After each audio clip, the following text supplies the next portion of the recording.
Hi guys, I'm Al and I'm in my Christmas era. No, that's not right. I'm in my board game era. I was thrown off by my shirt because I was like, hey, does everyone see my shirt? Because it says I'm in my Christmas era. So I'm in both. I'm in both of those things right now because it's Christmas and it's exciting and I love Christmas and I love board games. So I get to share all of those things with you. But like shopping, I left it to the last minute. So we got 6 days, guys. 6 days. That means everything else is wrapped up. We don't really care about those anymore. We're done. We're done with the big stuff. Now we need the last little itty bitty add-ons. Maybe a stocking stuffer, maybe something for grandma, maybe something to bring to a family function and just have a great time. Or maybe you need something else under your tree. You want to have a good time with the family. It's Christmas. What doesn't bring family together? Like games. So here's what I'm thinking. I'm going to give you 6 board game recs because there's 6 days till Christmas. And with board game recs, we get a board game rec song, but it's Christmas. So what if I change the board game recommendation song to something Christmassy? Board game recs, board game recs, board game recs for me. All the board games you could want sitting underneath your tree. That was pretty good. That was pretty good. Am I a lyrical genius? I might be.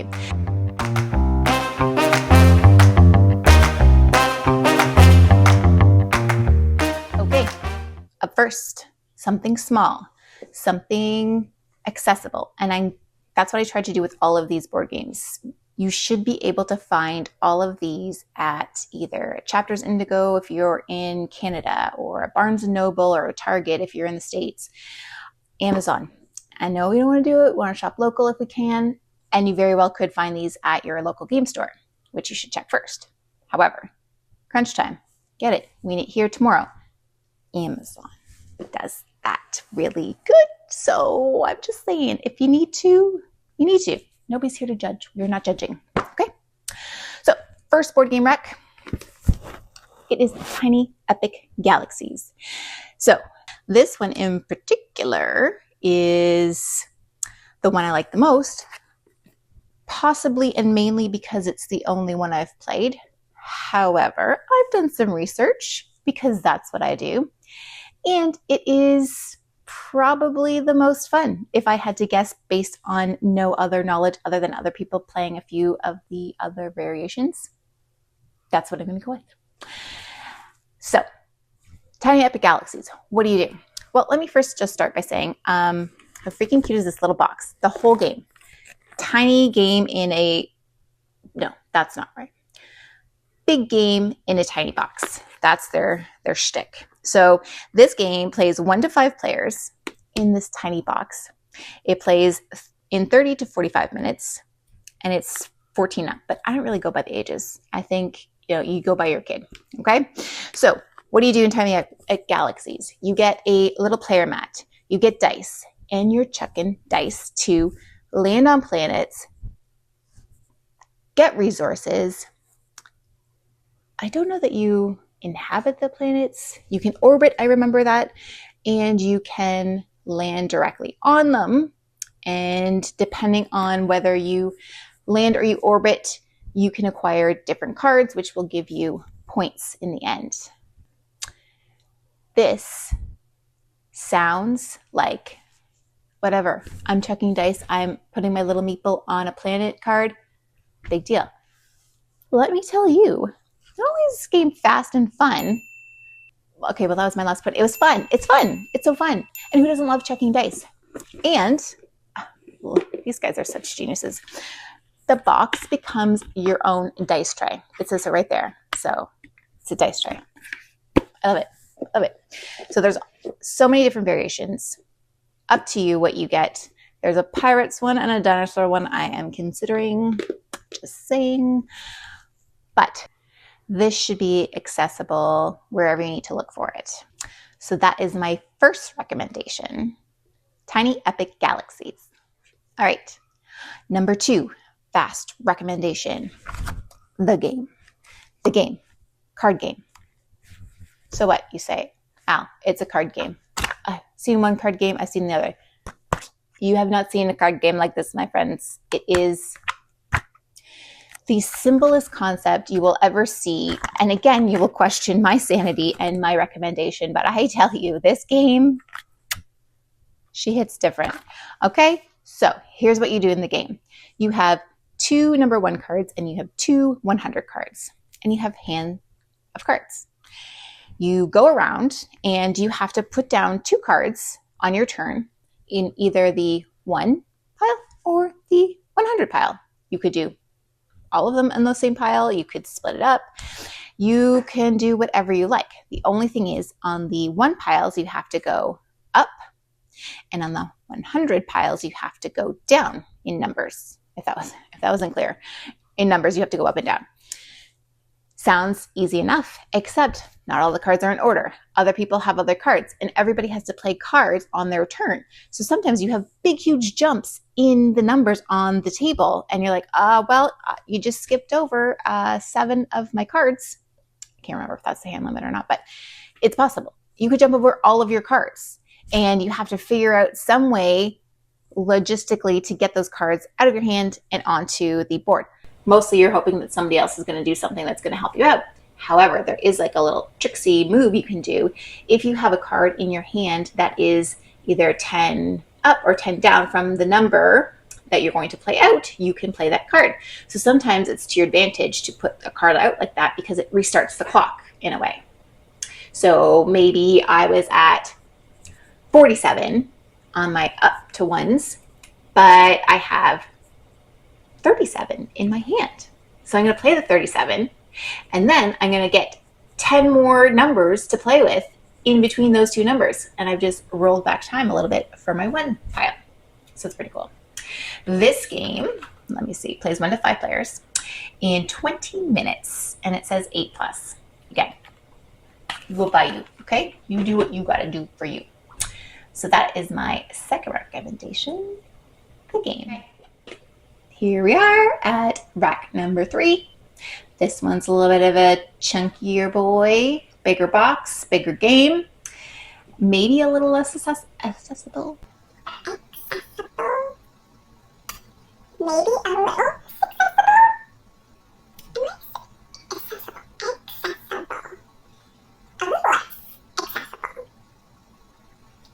a little less accessible. But I've seen it at Chapters and Indigo. I've seen it on Amazon. So I'm assuming it'll probably be at a Barnes & Noble or a Target. This little game plays 1 to 4 players, and it plays in 45 minutes. And that is Quacks of Quedlinburg. Cute box. Fun to say, fun to play. Oh. Me and my rhyming. It's that lyrical genius thing coming out again. Anywho, this game, super simple, totally get at any age.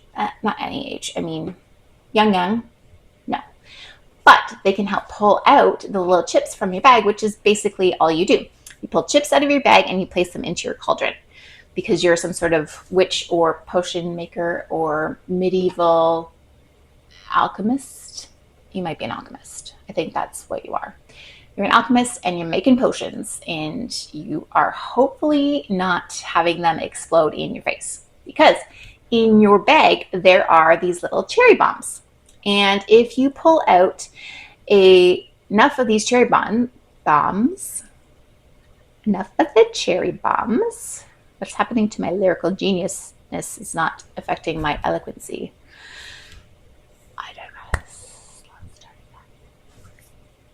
If you pull out enough of these cherry bombs, your potion explodes.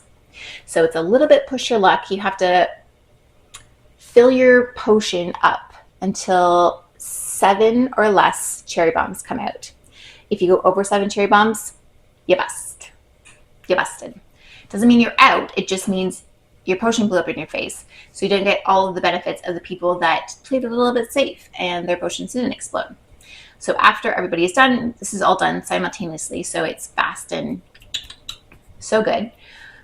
You get to either buy from the market more chips to go into your bag, or you get to choose the points on the last bubble in your cauldron that you landed on. Or actually, this is the next one, I think, next to it. That is if you explode. If you didn't explode, you get both. You get to do both things. So fun. This game has a cool little mechanism to help people catch up if they fall behind. It involves rats. I'm not going to give away too much. I've said too much already. It is cute. It's really cute, and I like it.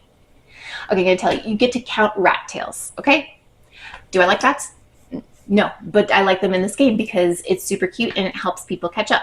And I can tell you, we played this last week or the week before, and my oldest daughter was behind by quite a bit, and then she came back and won it with the rat tails. The rat tails were key to her success. Anyways, super fun. I haven't mentioned the market part. Well, I mean, I just kind of whispered about it, but there are different chips that you can purchase that go into your bag that help give you a little bit more to pull from instead of just pulling from your base amount of chips. So some of them do different things. Maybe if you land on a certain spot, you will get points right away. Maybe if you pull out a white chip, you can put it back in your bag. So many different options. This game has huge replayability and 2 expansions. So much fun. So much fun. And easy and quick to learn. Nothing to it. A baby could do it. And that's my 3rd recommendation, Pucks of Quedlinburg. Back with the 4th recommendation. Now this one is hopefully not going to be a surprise to you guys because I've talked about it many a time before. And I know it's going to be old. However, it's accessible. It's everywhere. I challenge you to go into any sort of store that sells games and not see this game. That's why it's on the list. That's what we want. We want quick. We want easy. We want things that we can get and get under the tree. So for that reason, and so many more, Pandemic is our 4th recommendation. So I have the original Pandemic, and it is fabulous. And I am certain the other Pandemics are just as fabulous. So if you can't find this one specifically, try the others. Like there's a legacy, so it's a campaign game, and there's different countries that have diseases spreading across them. Go try those out. This plays 2 to 4 players, so it does limit the player count a little bit. And I do think it takes a little bit of more of an older group to get into. So just keep that in mind if you're playing with younger kids. However, it is fairly simple. It's a co-op game, so you get to work together, and it's Christmas. Why wouldn't you want to work together as a family, defeating 4 horrible diseases trying to take over the world? I mean, I don't know if you could get a better recipe for merriment and joy. I think we're done here, right? No. So, Pandemic. It plays in about 45 minutes, depending on your player level. It might be a little bit longer, how much you chat, which is great because you want to have people chatting and involved in your game. And that's one of the fun things about co-ops for me is you're all chatting, you're all working together, you're involved, you're invested in this. So that is a great type of game to have around the holidays. This game, you have asymmetric abilities, and you are going out and you are trying to stop the spread of 4 diseases, and they are working really hard to stop you from stopping them. And most of the time they succeed. I'm not gonna lie. They are mostly successful. But that's what's crazy about this game. I've said it before. I don't know what happens when you play this game. It doesn't matter if you win or you lose. You want to set it up and play it again.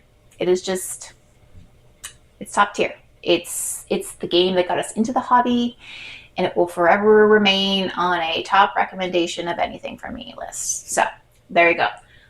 4th recommendation, Pandemic. Our 5th recommendation is Azul. Azul is a tile-laying game, and basically you are sort of Greek-inspired artist making a mosaic on your player board, and you pull out of a bag these beautiful little tiles, chips, and you place them out in a circle, on a circle, in a circle on a circle, and you take turns drafting these tiles and you put them into your player board. And if you can complete the number of required tiles for that row that you've chosen to put it in, you can move that over to score. If you can't, you keep it to the next round and you do it all over again. Sounds easy? Sounds basic? It's not basic. It is puzzly, it is fun, and it is fast to play. How long does it say? 30, 45 minutes. Beauty. That's what you want. In between courses, in between treats, something to pull out, and it's fun, and it's so colorful, and it's so pretty. It has this little catch-up mechanism, so once you are the first person to pick some of the excess tiles that people didn't want, you take a token, which you need to put down at the bottom of your board that reduces the amount of points you will get for that round. Kind of a bummer, but you get to go first next round. So kind of a bonus. Who knows? A little bit of good, a little bit of bad. But on that row of dropped tiles, if you have to pick up more tiles than you can fit in your one row, because only one color can go in one row and you can only work on one row per turn, you drop those tiles, and they become negative points at the end of your turn as well. It's fun. It's cool. It's different. This was a pandemic game, not pandemic game, a game we purchased through the pandemic, and it is awesome for playing outside. It's awesome for playing inside. They also have a travel version of this and so many other different variations. We've also played Summer Pavilion. I don't know how they did it, but they made it different enough that it was a totally different game, but it was similar enough that it was still Azul. They did a great job, that's all I'm saying. Anyways, that is my fifth recommendation, Azul. Okay, we did it. We got to the last game rec. We're on the last day, the last final countdown to Christmas. And we need one more game. I got you. This game, probably top 5 game of 2024 for me. It didn't come out in 2024. It's just new to me in 2024. And that game is Villainous. Specifically, Disney Villainous. So stinking fun. Okay, hear me out. You play as a villain. I know. At first, you're like, why would I want to do that? Well, because, let me tell you, you get to have all the fun that the villains have by trying to play out your evil scheme. And you do that by playing cards into your domain. You move your little meeple around that is shaped in some way or shape or form like the character. Is so cool. And you have a fate deck that has all the heroes from the villains movie that you're playing. Those heroes are trying to slow down your progress as well as your opponents. So people can fate you as one of their actions, and that means they look at 2 fate cards, they choose the worst one that's for you, and they put it down on your player mat to slow you down. It's genius. It works so well. Each character is so different. There is not one character we've played that you're like, oh, this is kind of like that other one, and that's too bad. Not the case. Not the case. There are so many expansions for this, which are great because if you get an expansion, sometimes there are 2 to 3 players in one box. You can just play that box. You don't have to buy the original base set because everything you need comes in those little 2 to 3 player games.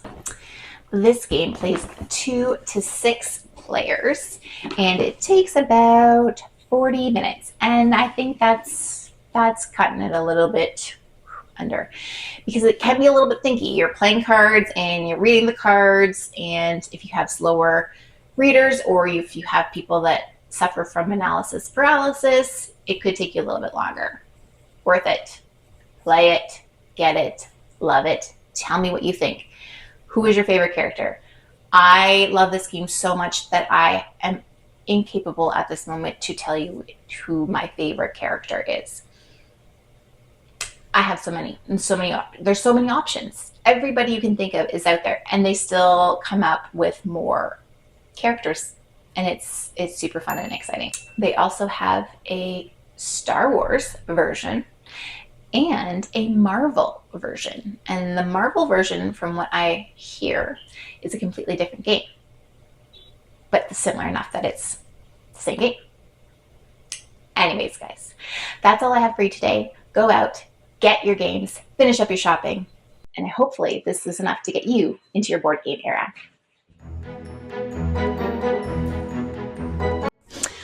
Okay. No, not okay. Look at me go. Just making stuff up on the fly. Anywhere you need to look for it. Hopefully.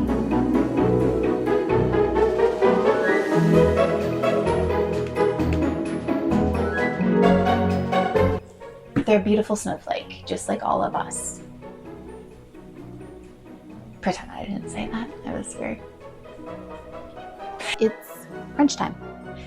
See the tree behind me? 6 days, people. We got 6 days to make this happen.